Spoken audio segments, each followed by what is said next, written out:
میرا نام منظور نقوی ہے. میں جی لاہور سے عرض کر رہا ہوں. جی جی جی فرمائیے جی. جی وزیر اعظم صاحب کو میرا سلام پہنچے پہلے تو. جی منظور صاحب سن رہا ہوں. وعلیکم السلام. میں وزیر اعظم صاحب میں آپ کے حلقہ انتخاب سے ہوں اور میں آپ کے ساتھ کافی عرصے سے ایک نظریاتی سوچ لے کر چل رہا ہوں کہ آپ نے جو علم بلند کیا تھا کرپشن کے خلاف، مافیاز کے خلاف، شوگر مافیا، ڈرگ مافیا، جتنے بھی مافیاز ہیں ان سب کے خلاف ایک آپ نے علم بلند کیا تھا، تو میں اس سوچ کا خود حامی ہوں اور میں آپ کے ساتھ صرف اسی وجہ سے چل رہا ہوں، شامل ہوں. لیکن مجھے ایک چیز نظر آ رہی ہے کہ 3 سال گزر گئے ہیں، ابھی تک ہم اس طرف چلے نہیں ہیں اور یہ مافیاز جتنے بھی ہیں یہ طاقتور ہوتے جا رہے ہیں، بلکہ معذرت کے ساتھ کہ آپ کی کابینہ میں بھی وہ نظر آتے ہیں مافیاز، اور ابھی تک ان کے خلاف کوئی ایکشن شروع نہیں ہوا. ابھی کچھ حال ہی میں 1-2 مافیاز کے خلاف آپ نے ایکشن لیا ہے جو بہت قابل ستائش بھی ہے اور ہمیں کوئی تسلی بھی ہوئی ہے، لیکن ابھی بہت کام باقی ہے اور ٹائم بہت تھوڑا رہ گیا ہے. تو جی منظور صاحب دیکھیں،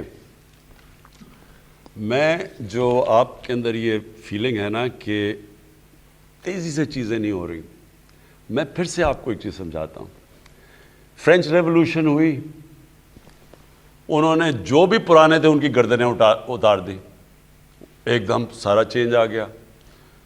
خمینی کی ریولوشن ہوئی، سارے پرانے تھے وہ یا جہاز میں بیٹھ کے انہوں نے باہر بھیج دی اور یا ان کی گردنیں اٹھ گئی.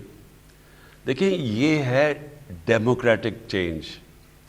ایک 2 پارٹی سسٹم جو 35 سال سے جڑیں گاڑ کے بیٹھا ہوا تھا اس کو ریپلیس کر کے ایک نئے لوگ آئے ہیں.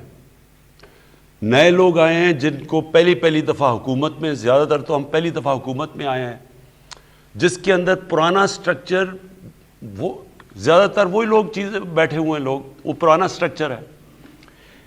چینج تو میں آپ میری سے آج کا دن نوٹ کر کے رائٹنگ میں میرے سے لے لیں کہ اس کو کوئی طاقت آپ نہیں روک سکتی. چینج تو آ رہا ہے، آپ کے سامنے چینج ہے. آپ کے سامنے سب سے بڑا چینج کیا ہے کہ 35 سال جو لوگ ایک دوسرے کو برا بھلا کہہ رہے تھے، جو کرپٹ کہہ رہے تھے، جو پیٹ پھاڑ کے پیسے نکالنے تھے، جس کو ایک سربراہ کو دوسرے نے جیل میں ڈالا، جنہوں نے ایک کے اوپر کیسز بنائے، سارے ایک پلیٹ فارم پہ کھڑے ہو کے ایک ہی بات کر رہے ہیں کہ جناب کسی نہ کسی طرح عمران خان کو فارغ کرو. ہمیں اور سب منظور ہیں لیکن عمران خان کو فارغ کریں. یہی ہے چینج. اور وہ چینج، وہ ڈیمانڈ، صرف وہ ایک چیز چاہ رہے ہیں کہ عمران خان یہ کہہ دے کہ ہاں جی وہ نیب کے میں سارے قانون چینج کر دیتا ہوں تاکہ سب NRO مل جائے یا فارغ ہو جائے. چینج یہ ہے کہ آج ایک وہ گورنمنٹ کھڑی ہے، وہ کہتی ہے آپ جو مرضی کر لیں.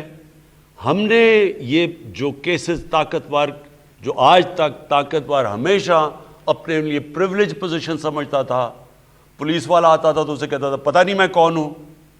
یہ وہ گورنمنٹ ہے جو پہلی دفعہ کسی کو نہیں، یعنی جو قانون توڑے گا اس کے پیچھے ہے.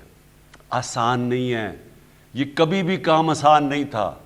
طاقتور کے اوپر جب ہاتھ ڈالتے ہیں آسان کام نہیں ہے. ان کے پاس جو وکیل ہے ان کو 5-5 کروڑ روپے دے رہے ہیں.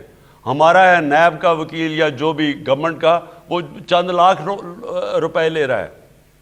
آسان نہیں ہے یہ کام. اگر یہ آسان ہوتا تو یہ ساری ڈیولپنگ ورلڈ میں یہ پرابلم ہے جو آج پاکستان میں ہے.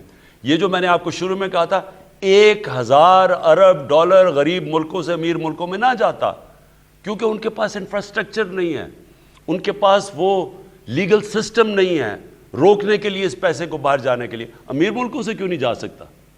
کیوں امیر ملک ہیں؟ کیونکہ ان کے پاس سسٹم بنے ہوئے ہیں. وہ طاقتور وہاں کوئی وہ حرکت نہیں کر کے بچ سکتا جو غریب ملکوں میں کرتا ہے. تو یہ ایک جہاد ہے، اپنے ذہن میں ڈالیں، یہ جہاد ہم لڑ رہے ہیں. میں صبح اٹھتا ہوں، میں یہ نہیں سمجھتا کہ میں کوئی آفس جا رہا ہوں، میں جہاد لڑنے جا رہا ہوتا ہوں. میں اپنے ذہن میں یہ کہتا ہوں کہ یہ میں اللہ کے لیے کر رہا ہوں. کیونکہ جب آپ اپنے کمزور طبقے کی حفاظت کرتے ہیں یہ اللہ کو خوش ہوتا ہے اس سے. میں تو اس کو یہ سمجھتا ہوں. اور آپ کے سامنے یہ جو چینی کا یہ جو سارا ہوا یہ آپ کے سامنے آیا. آپ کو پتہ ہے انہوں نے جو سرکولیشن میں ابھی ہم نے پکڑا ہے, صرف پنجاب کے سٹہ بازوں نے صرف چند ہفتوں کے اندر یہ جو سٹہ بازی کی ہے, چینی پڑی ہوئی ہے اور وہ مہنگی ہوتی جا رہی ہے. آپ کو پتہ ہے ان کے کتنا پیسہ سرکولیٹ کیا ہے؟ 600 ارب روپیہ. 600 ارب روپیہ صرف چینی میں ان کے بینک اکاؤنٹس میں سے پیسہ گیا جو ابھی ہم نے پکڑا ہے. 600 ارب روپیہ. آپ سوچ لیں کہ کس طرح کا پیسہ بن رہا ہے اور کس کا خون چوس کے بن رہا ہے؟ عوام کی. تو صرف میں آپ کو کہنا چاہتا ہوں صبر کریں, ہونا ہے, رکنا نہیں ہے, یہ جہاد ہے. اور اس میں ساری قوم کو چاہتا ہوں کہ ساتھ میرے کھڑے ہوں, کیونکہ میں تو آپ کے لیے لڑ رہا ہوں. نہیں تو یہ میرے ساتھ سامنے سارے مل کے ٹولہ جو کھڑا ہوا ہے, جو ہوتا ہے وہ ساتھ کھڑا ہو کے تو جناب کسی طرح گورنمنٹ چلی جائے, اور پھر شور مچا ہوا ہے. کوئی یہ بات نہیں کر رہا کہ گورنمنٹ نے آج تک اچھائیاں کیا کی. میں ابھی اس کے بعد میں یہ ضرور کہنا چاہتا ہوں کہ تھوڑی دیر میں آپ کو بتاؤں گا کہ ہمیں کون سا پاکستان ملا اور آج وہ پاکستان کدھر کھڑا ہے. مجھے یہ نہیں نظر آتا, کوئی اس کی بات نہیں کرتا کہ کس طرح ہم نے اس ملک کو سٹیبلائز کیا, کس طرح آج ملک معاشی طور پہ آگے جا رہا ہے. کبھی سنا ہے پاکستان کا روپیہ اوپر جانا شروع ہو جائے؟ نیچے تو گرتا ہم نے دیکھا ہے. 12 روپے کا ہوتا تھا ڈالر, آج جو ادھر آیا تو گرتا ہی گیا نا. یہ پہلی دفعہ ہے کہ پاکستان کا روپیہ مضبوط ہونا شروع ہو گیا. کچھ تو ٹھیک کر رہے ہیں نا ہم. کرونا کے دور میں ساری دنیا کا حال دیکھیں اور پاکستان کے سارے جتنے بھی اکانومی کے انڈیکس ہیں وہ پازیٹیو جا رہے ہیں. میں اس لیے چاہ رہا ہوں کہ ذرا حماد, آپ کو میں نے دعوت دی ہے, صرف یہ بتا دیں کہ پاکستان تھا کیا 2018 میں اور آج ہم کدھر کھڑے ہیں معاشی طور پہ. جب 2018 میں ہم نے حکومت سنبھالی تو ملک کے معاشی انڈیکیٹرز اس صورتحال میں تھے کہ ہم میڈیا میں جا کے لوگوں کو بتا نہیں سکتے تھے, کیونکہ اگر ہم لوگوں کو کھل کے بتا دیتے تو کرنسی مارکیٹس میں, اسٹاک مارکیٹس میں ایک افراتفری کا عالم ہو جانا تھا. صورتحال یہ تھی کہ ملک آپ کا ڈیفالٹ کے قریب کھڑا تھا, فارن ایکسچینج ریزروز ہمارے تقریباً ختم ہو گئے تھے, اور جو 7-8 ارب ڈالر نظر بھی آ رہے تھے اسٹیٹ بینک میں وہ بھی چھوٹے مدت کے قرضوں کے اوپر مبنی تھے جو 2-3 مہینوں میں واپس کرنے ہوتے ہیں اور رول اوور کرنا ہوتا ہے. اس صورتحال میں ہمیں سخت فیصلے کرنے پڑے. کرنسی کو ہمیں ڈی ویلیو کرنا پڑا, کیونکہ اگر ہم نہ کرتے تو ہمارے پاس $500 ملین نہیں تھے ماہانہ کہ ہم اس میں ڈالتے, اور ہم نے ڈیفالٹ کر جانا تھا.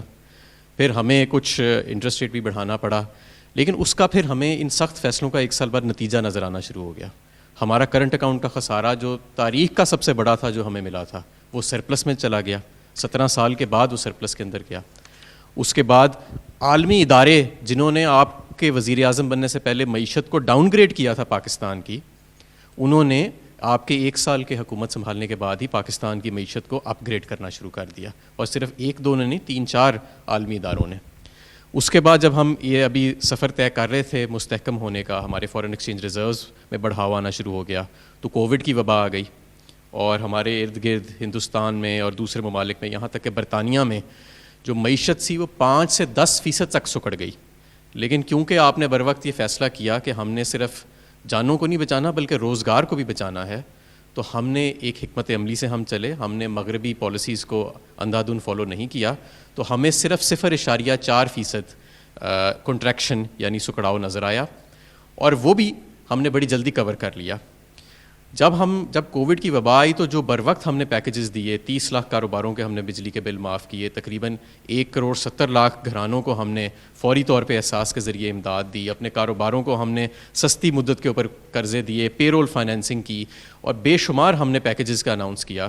تو اس کے نتیجے میں جو انیشل فورکاسٹ تھا کہ اس سال ہماری معیشت جتنی گرو کرے گی, اب اسٹیٹ بینک کا خیال ہے کہ اس سے دگنی رفتار پہ کرے گی. اور نہ صرف یہ, اس کووڈ کی وبا کے باوجود آج پاکستان میں لارج اسکیل مینوفیکچرنگ یعنی کہ جو بڑی سطح کی صنعت ہے جس کو ہم میجر کرتے ہیں, وہ تقریباً 8% پہ گرو کر رہی ہے. آٹو موبائل کی کمپنیاں اشتہار دے رہی ہیں کہ ہمیں تاریخ میں اتنی زیادہ سیل کبھی نہیں ہوئی. سیمنٹ کی ہماری ریکارڈ سیل ہو رہی ہے. یوریا ہمارے کسانوں نے اس مرتبہ 10 سال کے بعد ریکارڈ خریدا ہے. ہمارے کسانوں نے ٹریکٹرز کی ریکارڈ سیل کی ہے, ریکارڈ خریداری کی ہے. اس کے علاوہ آپ تمام دیکھ لیں, ہمارا جو ٹیکسٹائل نون لیگ کے دور میں 100 سے زیادہ ٹیکسٹائل ملیں بند ہو گئیں, وہ ہم نے ریوائیو کی. ہزاروں پاور لومز فیصل آباد میں بند ہو گئیں, وہ تمام ہم نے ریوائیو کی. تو آج بالکل چیلنجز آج بھی موجود ہیں, لیکن 2018 کا وہ پاکستان جو ڈیفالٹ کے قریب کھڑا تھا, اور آج کووڈ کی وبا کے بعد کا یہ پاکستان جہاں پہ ایک ترقی کا سفر طے ہو رہا ہے اور فورکاسٹ سے بھی زیادہ طے ہو رہا ہے, اس میں زمین آسمان کا فرق ہے. جی شکریہ حماد. میں صرف لوگوں کو, اپنی عوام کو بتانا چاہتا ہوں کہ دیکھیں یہ بڑا مشکل 2 سال گزرے ہیں. میری زندگی کے سب سے مشکل چیلنجنگ 2 سال تھے.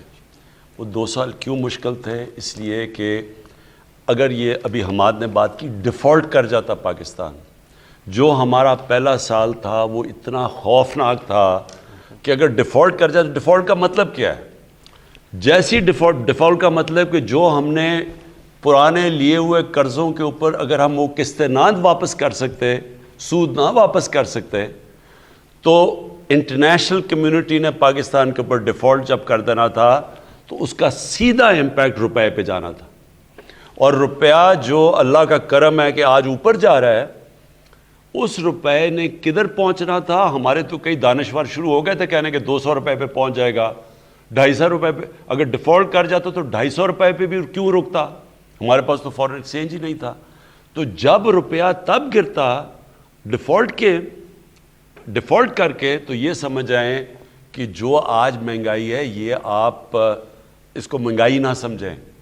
وہ آج اگر وینزویلا میں دیکھیں, آج بیروت کے لیبنان میں دیکھیں جدھر ان کی کرنسی گر گئی ہے, وہاں مہنگائی کا حال دیکھیں. ٹوکریوں میں روپے لے کے جاتے ہیں اور پھر بھی مشکل سے ڈبل روٹی نہیں ملتی. یہ وہ حالات ہیں. تو ہم تو اس حالات سے بچے ہیں, اور آج سارے اکنامک انڈیکیٹرز سب پازیٹیو کی طرف جا رہے ہیں. اللہ کا خاص کرم ہے کہ اتنی, ایک تو اپوزیشن نے افراتفری پھیلائی رکھی, بدقسمتی سے میڈیا میں کئی لوگوں نے ہر بری خبر ہیڈ لائن رکھ رہی ہے, تباہ ہو گئے. ایک ملک میں 70 سال سے آہستہ آہستہ چیزیں نیچے جا رہی ہیں. پچھلے 35 سال میں سارے ادارے تباہ ہو چکے ہیں. وہ تو آپ کوئی بھی دکھا دیں کہ جی دیکھیں یہ کسی ہسپتال میں چلے جائیں, جی دیکھیں یہ ٹھیک نہیں ہے, آپ تو کسی چیز کو بھی سامنے لا سکتے تھے. لیکن جو پازیٹیو چیزیں ہوئی ہیں, میری ریکویسٹ یہ ہے خود انویسٹیگیٹ کریں. یہ تو جھوٹ نہیں بول رہی نا فگرز اب, کہ پاکستان کی تاریخ میں سب سے زیادہ سیمنٹ کی سیلز ہوئی. ٹیوٹا کہہ رہی ہے انڈو سپورٹرز کہ 30 سال میں سب سے زیادہ گاڑیاں بکی ہیں. تو کچھ تو ہو رہا ہے نا اکانومی میں کہ جو ایک دم چینج آ گیا. اور یہ چینج انشاءاللہ, میں آپ کو یہ آج کہوں, ہمیں پتہ نہیں کہ باہر کوئی حالات بگڑ نہ جائیں, لیکن جس طرح اب ہم جا رہے ہیں آگے مزید آپ کو میں بتاؤں گا, یہ ملک اب اوپر جائے گا. ہمارے انشاءاللہ جو کہ ٹورزم ہے, ابھی تو میں نے اس کی بات ہی نہیں کی ٹورزم کی, یہ ٹورزم ہی ملک کو اٹھا دے گی. جو زرعی اصلاحات اب ہم کرنے جا رہے ہیں, اور اس مہینے میں آپ کو ایک پیکج لے کے آ رہا ہوں زرعی اصلاحات کا, جو ریولوشن ہے کہ ہم نے کیسے اس ملک کو چینج کرنا ہے. اور ایک ریولوشن شروع ہو گئی ہے. جو ہم باہر سے تیل امپورٹ کرتے ہیں, یہ جو ایڈیبل آئل جو پتہ نہیں $3 ارب ہم اس کے اوپر خرچ کرتے ہیں, اور باہر وہ مہنگا ہوتا ہے تو یہاں بھی گھی مہنگا ہو جاتا ہے. ہم اب جو زیتون کی جو اس ملک میں اب زیتون کے درخت لگ رہے ہیں, اور جو ریولوشن آ رہی ہے, ہمیں کبھی کہیں سے باہر تیل امپورٹ نہیں کرنا پڑے گا, اور بلکہ ہم ایکسپورٹ کریں گے اس کو. یہ جو سارا علاقہ اب لاکھوں کروڑوں درخت لگ رہے ہیں اب ہمارے زیتون کے, اور اسی طرح جو نئی اب میں زرعی پالیسی لے کے آؤں گا, یہ جو ہمارا ایگریکلچر ہے اس کو انشاءاللہ اب ہم اٹھا دیں گے.